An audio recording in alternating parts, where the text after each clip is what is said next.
शाम ढल रही थी। आसमान पूरा काला पड़ चुका था, जैसे किसी ने काले रंग की शीशे उड़ेल दी हो। शायद बारिश आने को बेकरार है। घिरा हुआ आसमान और ठंडी हवाएं चांदनी को बेहद पसंद थी। बारिश चांदनी के बदन में एक अजीब सी सिरहन पैदा करती थी। चांदनी आईने के सामने पिछले आधे घंटे से बन संवर रही थी। बन संवर क्या, सजने का रिहर्सल कर रही थी। 3 बार तो साड़ियाँ चेंज कर चुकी थी। चांदनी को साज श्रृंगार का बहुत शौक था। आज उसे मिसेस कपूर के यहाँ बेटी की शादी में जाना था। चांदनी कॉलेज की अध्यापिका थी, मगर दिखती कॉलेज स्टूडेंट जैसी। वो हमेशा खूबसूरत दिखना और खूबसूरत रहना चाहती थी। चांदनी तब तैयार होकर रवाना ही हो रही थी। उसकी नज़र अखबार पर पड़ी। उसमें कोई भैरव चौक की खबर थी। लिखा था कि भैरव चौक नाम का एक छोटे से इलाके में बहुत सारी अजीबोगरीब घटनाएं घटी हैं। कितनी वारदातें हुई, लूटमार, हत्या, अपहरण, बलात्कार, भूत प्रेत का साया, सभी घटनाएं वहीं तो घटी हैं। लोग वहाँ दिन के उजाले में भी जाने का साहस नहीं करते थे। यह अखबार पढ़ते ही थोड़े समय पहले चांदनी की चमक चेहरे से फीकी पड़ गई। उसके चेहरे पर मानो हल्का खौफ मंडरा रहा था। थोड़ी देर तक वो खामोश होकर वहीं खड़ी रही, मानो यह अखबार उसके मन में घर कर गई हो। चांदनी की खामोशी मिसेस कपूर के फ़ोन ने तोड़ी। चांदनी ने फ़ोन उठाया और बातें करते वहाँ से कार में निकल के। चांदनी को शादी में पहुँचने में कोई दिक्कत नहीं आई। चांदनी ने गाड़ी से बाहर निकलने से पहले एक बार फिर से अपना चेहरा निखार लिया। चांदनी का हंसता चेहरा ने स्वागत किया, मगर कुछ चेहरे ऐसे भी थे जिसने चांदनी को बुरी नीयत से देखा। वो चेहरे थे कॉलेज के बदमाश और कॉलेज ट्रस्टी के बिगड़े हुए लड़के। कॉलेज उन लड़कों को 5 पापी बुलाती थी।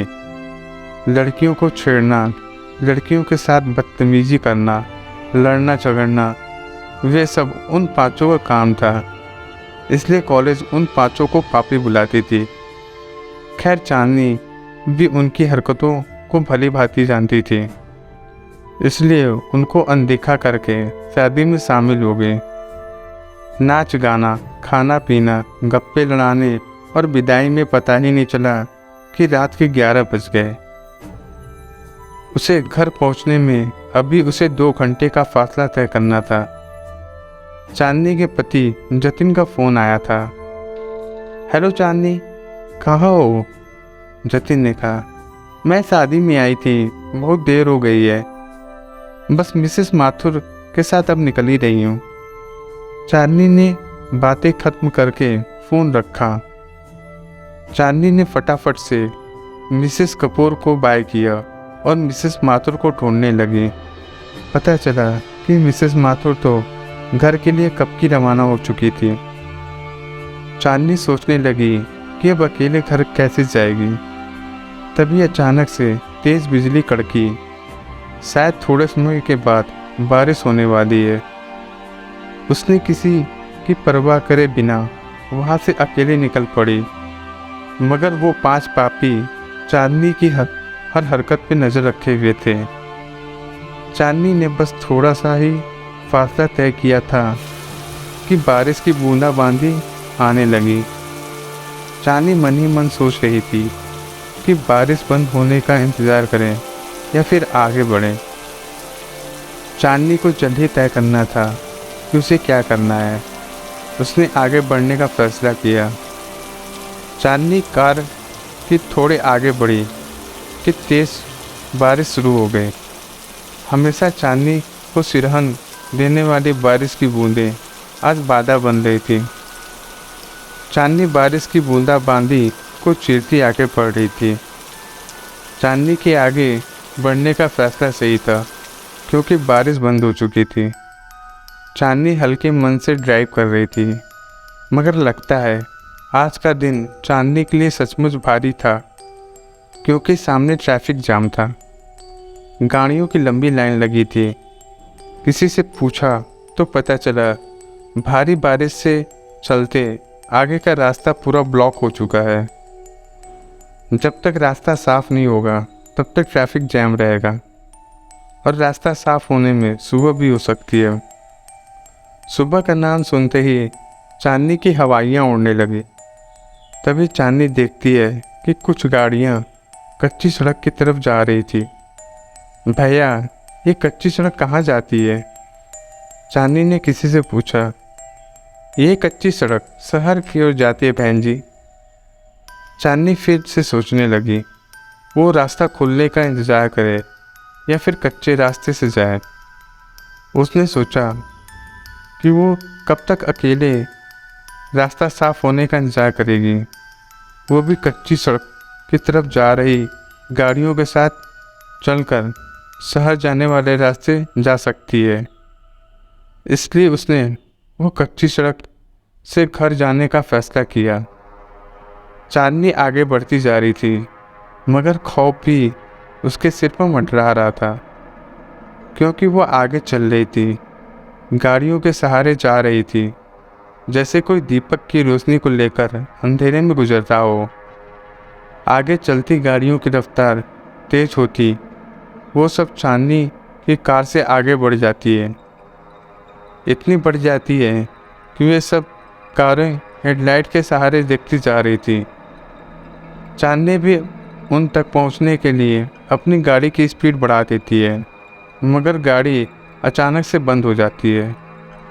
गाड़ी बंद होते ही चांदनी बदहवास सी हो जाती है। वो वहाँ अकेले थी, आगे पीछे कोई नहीं था। आगे जाती गाड़ियाँ एक एक के बाद आंखों से ओझल हो जाती हैं। चांदनी अब बेचैन सी होने लगती है। धड़कनें तेज हो रही थी। उसके माथे से डर की बूंदें एक एक करके टपकने लग रही थी। उसकी आंखों में खौफ साफ दिख रहा था।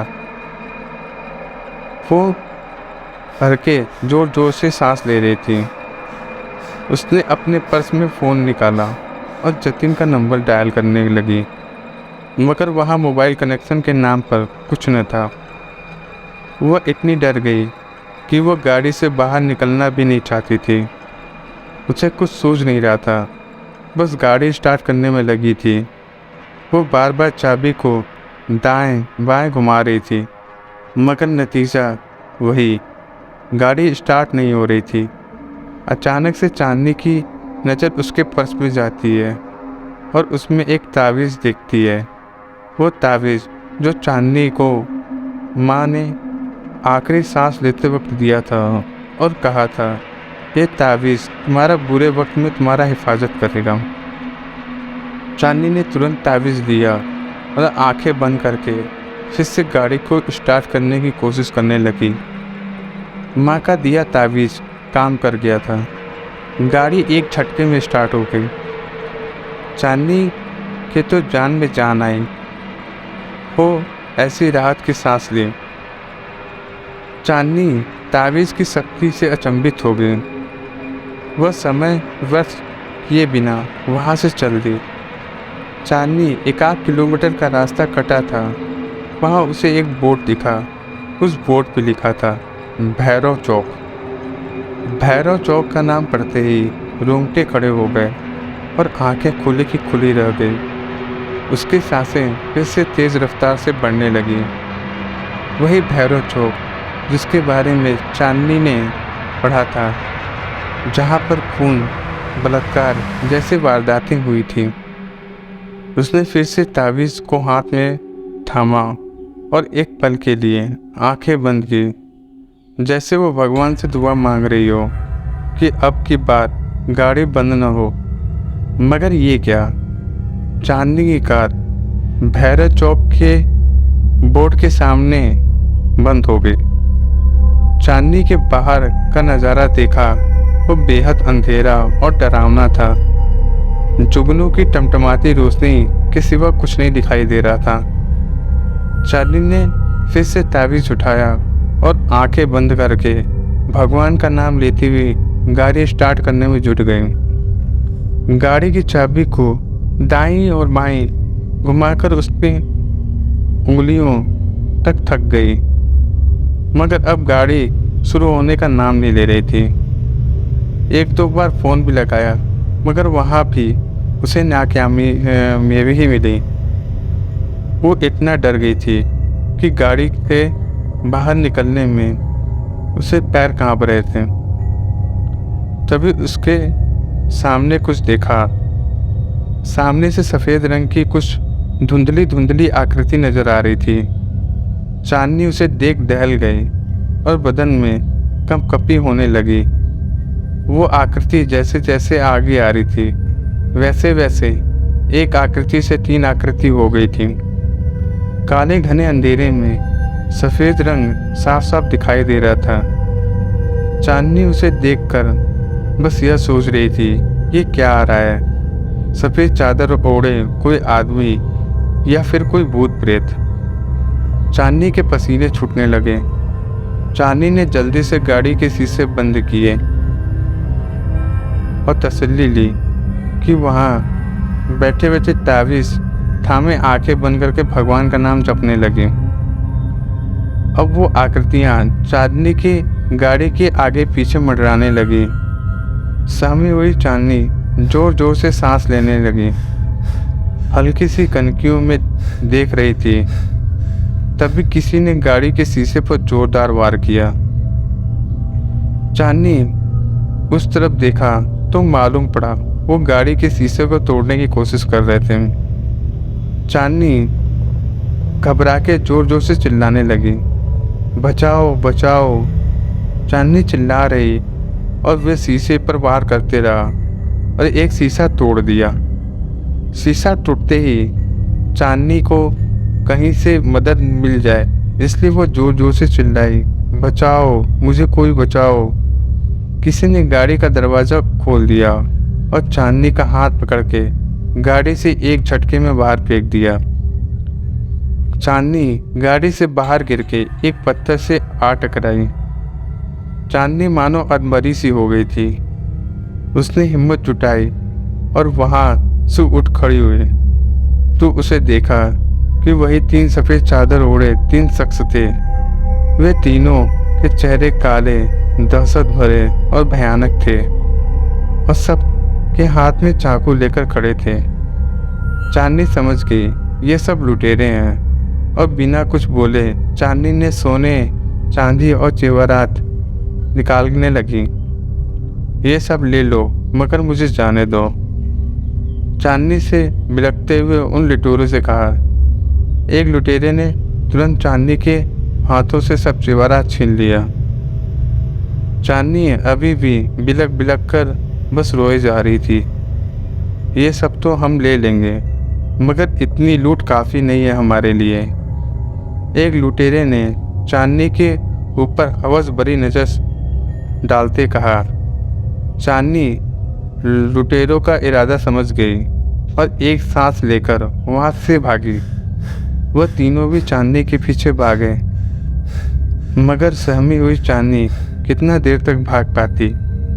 उन तीनों भेड़ियों ने आखिरकार चांदनी को पकड़ लिया। बचाओ बचाओ, चांदनी पूरी ताकत से चिल्लाई। यहाँ तुम्हें बचाने वाला कोई नहीं आएगा, चिल्लाओ जितना चिल्लाना है उतना। एक लुटेरे ने हंसते हुए कहा। तभी एक लुटेरे के पीछे से तेज वार हुआ। वह लुटेरा वहीं ढेर हो जाता है। चांदनी को एक आशा की किरण दिखाई देती है। वे दोनों लुटेरे पीछे देखते हैं कि ये वार किसने किया है। चांदनी भी उसी तरफ देखती है जहाँ से वार हुआ था। वहाँ वे कॉलेज के 5 स्टूडेंट होते हैं जिन्हें कॉलेज 5 पापी कह के बुलाती है। वे 5 स्टूडेंट बच्चे 2 लुटेरों पे झपटते हैं, उन्हें मारकर बेहोश कर देते हैं। चांदनी वहाँ सहमी खड़ी हुई आंसू भराती देखती रहती है और यह सोच रही थी जिस 5 पापी को बुरा और गलत समझ रहे थे वही लोग ने आज चांदनी को बुरे हादसे से बचा रहे थे। मैडम, हम बुरे हैं मगर इज्जत सबकी करते हैं, आप बेफिक्र हो जाइए। ये बंटी आपको सुरक्षित घर तक छोड़ेगा और हम इन लुटेरों को पुलिस के हवाले कर देंगे। इन लोगों ने भूत प्रेत के नाम पे बहुत लूट मचा रखी थी, अब पुलिस इन्हें मज़ा चखाएगी। एक स्टूडेंट ने कहा, मुझे माफ़ कर देना, मैं तुम लोग को गलत समझ रही थी। इन से आगे चांदनी के मुंह में एक शब्द भी नहीं निकले। चांदनी के आंसू ही थे जो सारी बातें बयां कर रहे थे। चांदनी वहाँ से सुरक्षित होकर घर पे पहुँच गई। तो दोस्तों, आपको ये कहानी कैसी लगी? अगर अच्छी लगी हो तो कृपया करके मेरे इस वीडियो को लाइक कर दें और अगर चैनल पर नए हो तो चैनल को सब्सक्राइब कर दें। धन्यवाद।